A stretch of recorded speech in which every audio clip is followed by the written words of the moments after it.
So I told the guy, you can't put that down your pants. Oh, hello there. I'm Scotty. You're not. And welcome back to the Goosebumps reviews. I'm reviewing all the Goosebumps I have on physical media. We are nearing the end of season 1, at least of the episodes that I have, and we're talking about a big stinky fish called It Came From Beneath the Sink. I don't remember even liking the book, because of course the book is more detailed on what it is, but I don't know. It wasn't one of my favorite books, and the episode is it's a big stinky fish. It really is. Despite a couple of talented actresses in this, we have the lovely Catherine Isabel, and I can say that even though she's a kid here, she's older than me. And when I was a kid and I saw her, I would have, like, oh, she cute, right? And now it's like, damn, she fine, but like, and she's older than me, but not by much. I think she's 42, so not that older. I'm 37, 5 years. And then her mother is played by the also lovely Amanda Tapping, who I know from Stargate SG-1. And the dad is played what I can only estimate is an AI rendering of Paul Reiser with glasses. Because that's just, I don't know, I just look at him and I just see Paul Reiser if rendered by AI. I don't know why. It just comes out like that. He's weird. The more you stare at this dad's face, the more it doesn't look like anything. It's really weird. The story here is that Cat G. I know that's from the book, but let's cast someone with the same name so that doesn't mess up. I don't know. Cat and her family are moving to a new house, which probably isn't that far from their old house. A lot of people do that. They just move to the next neighborhood. And the reason I say it's not that far is that the little brother's best friend, by the way, I've seen the little brother in other stuff before. I think he's in a future Goosebumps. I think he's in Strained Peace. If I think about it, we'll get to that one eventually, but that's another stinky fish. But I believe he's in Strained Peace. But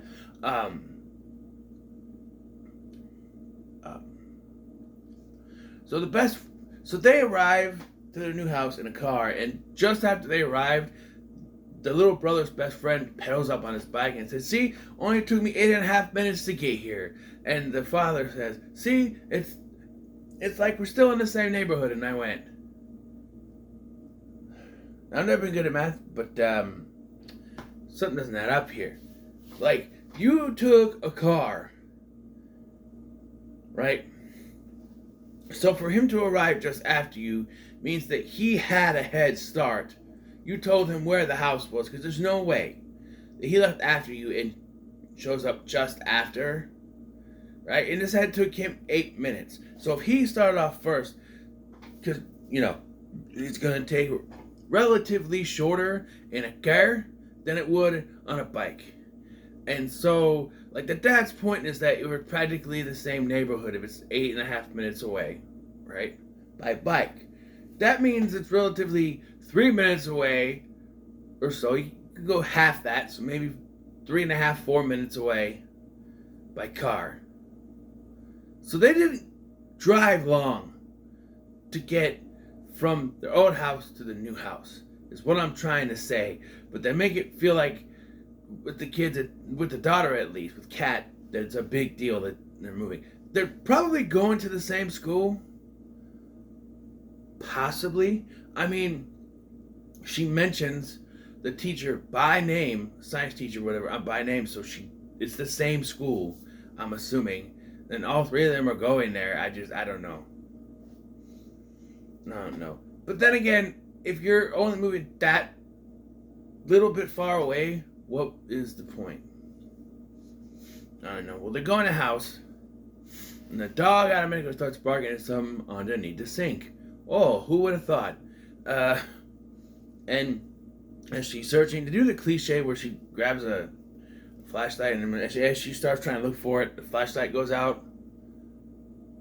And I'm like, why is that a trope? Why have your characters grab a flashlight if it's just going to go out? It doesn't make any sense. Why write that into a script? Like, okay, grab a flashlight. It's going to go out right away. Why grab the flashlight? That always bugs me in horror movies. Okay, get a flashlight. not working. Well, then why is that in the script? Because I think if they didn't, it'd be like, well, why didn't they just grab a flashlight? There's your reason why. Sometimes with horror movies or TV shows, stuff like that, it's like, we gotta put this in or they're gonna ask why they didn't do it. But then you're only putting it in for it not to work so that people won't complain, well, why didn't they try this? But then you put it in the script so they try it and it has to fail. So either way, it's, might have been better if you just left it out. But anyway, she finds what she assumes to be a sponge with glowing red eyes, and she freaks out, tries to tell them something's going on, but no, they just see a regular sponge, right? So the dad throws it away. Well, the sponge came back the very next day. By the way,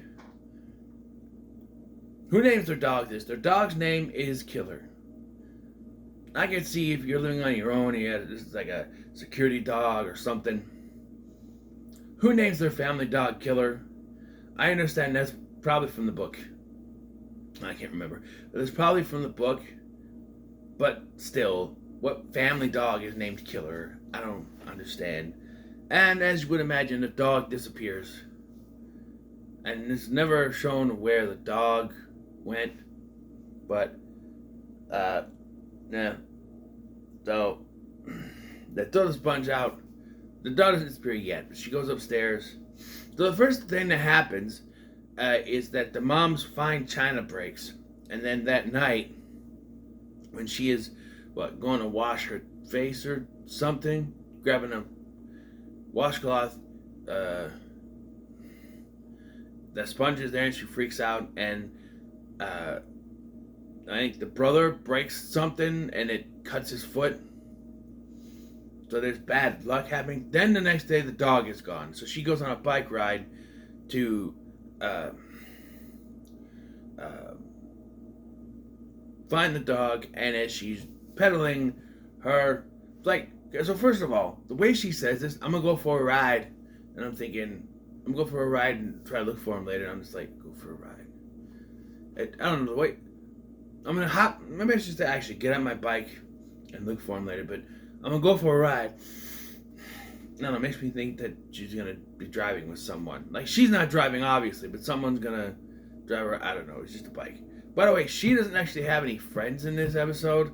Like, the only other friend is the brother's friend. That's it. And he's just around. Because it only takes 8.5 minutes to get there from where he lives. Or their old house, or whatever it was. Anyway, hold on. So she goes... so she goes on this bike ride to look for the dog. And she discovers her brakes no longer work. And I'm sorry, but if this situation were real, she wouldn't be dead, but she would be hurt. And all she does is get all dirty all over her face and stuff. She gets dirty, that's it. I'm sorry for clearing my throat. I got something. Okay, yeah, she just gets dirty. And then comes back. Like, there's a lot of bad luck happening, So, the brother's best friend does some digging in some special book and finds out that this thing that they have, so they still don't believe her until it basically just shows up and starts freaking out on them. And the brother's best friend looks it up, and apparently it's called a gruel. No, not yet. So, they don't know what it is. It's freaking out. They resolve to take it to school to see the science teacher. And she leaves it there with the science teacher. Then the brother's best friend comes over and is like, hey, that thing you found is called gruel, and it feeds off bad luck, and you have to keep it, because if you get rid of it, then you will die. Which they actually say in a kid's show. So now she's worried she's going to die. Oh, I remember now what happened. They discover it, and then they decide to bury it in the backyard, which kills all the plants and the grass in the backyard, so they take it to the teacher. I know it was in there somewhere, I just can't remember exactly where it was. So then they decide they have to go to the school to get it back. And I don't know, did it eat the teacher? I don't know. There's also this janitor who I swear I've seen before in something, but he's listening to music, but he's singing along to it, and it's, I don't know who listens to this on headphones, but you are my sunshine, my only sunshine. I know. It's probably public, you know, something. It was probably non-copyright, so yeah, that's the song. I don't know. It does play into the plot, but maybe that's in the book. I don't know, but that's just confusing. So they find the thing, and it starts to grow, and then there's like a gas leak of something. I don't know. This overnight goes out of nowhere, and then they realize that the nice music makes it shrink. So she starts making up, "Oh, you are a wonderful sponge," and then just starts giving them compliments to shrink it. Then the janitor comes in and starts spraying the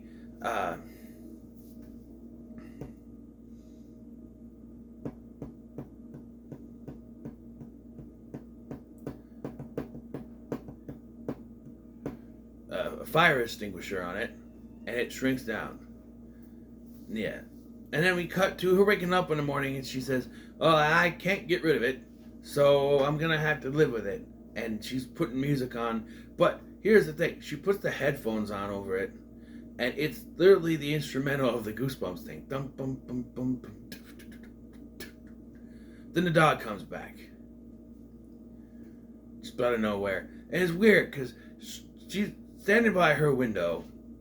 She sees the dog run up, then she goes downstairs, and he's just there in the house. It cuts to them in the house. She's happy. And before I get onto the final cliffhanger of this episode, so the whole resolution of this is that, well, she can't get rid of it or else she will die. Destroy it. Did they not mention it in anywhere in the episode? That, set on fire, cut it into pieces, do something, destroy it. You can't get rid of it, but you can destroy it. Right? I don't know. This is not a resolution. This living with the thing, it's the Babadook all over again. And I like that movie, but the ending of the Babadook is one that I've never liked. Oh, we're just gonna live with it. That's not a resolution.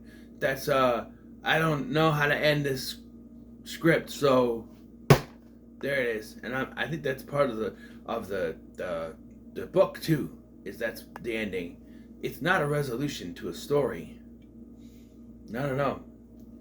But again, and then we have a cliffhanger because, as foretold by the best friend earlier, and he's reading through the book, and he says it's a gruel. He goes, "Hey, you're lucky it wasn't this other thing, because it's like a vampire potato."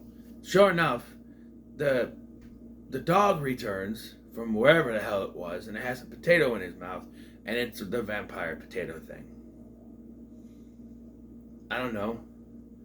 Let's watch the sequel. It came from my dog's mouth. That sounds worse than what it should. But yeah, I'm gonna give this 1 star or 1 curly skull, and it's only because half the skull is for Catherine Isabel, the other half is for Amanda Tapping, and that's it. This episode is a stinky doo-doo fish that I don't ever want to revisit. The Girl Who Cried Monster, and you know how I feel about that episode. Better than this. It's better than this. But I think I give that 2.5, right? Because it's not bad. Eugene Lipinski is great. There's some decent acting. The effects are good. You gotta give some credit.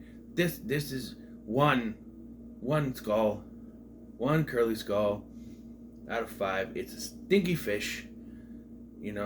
I could actually give it half a skull because I'm only crediting for them. So yeah, let's just give it half a skull for those 2 actresses. This is a stinky fish.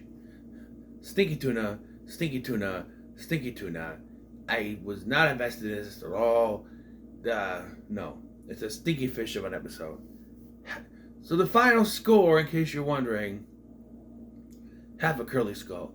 But don't worry, we got another good one. Grab your cameras, ladies and gentlemen, and because get ready. grab your cameras, ladies and gentlemen, and get ready to say cheese and die. Until then, what did you think of this stinky fish of an episode? Comments below. Make sure to like, share, and subscribe. Thank you for watching. I'm Sky, and I'll see you in the next one.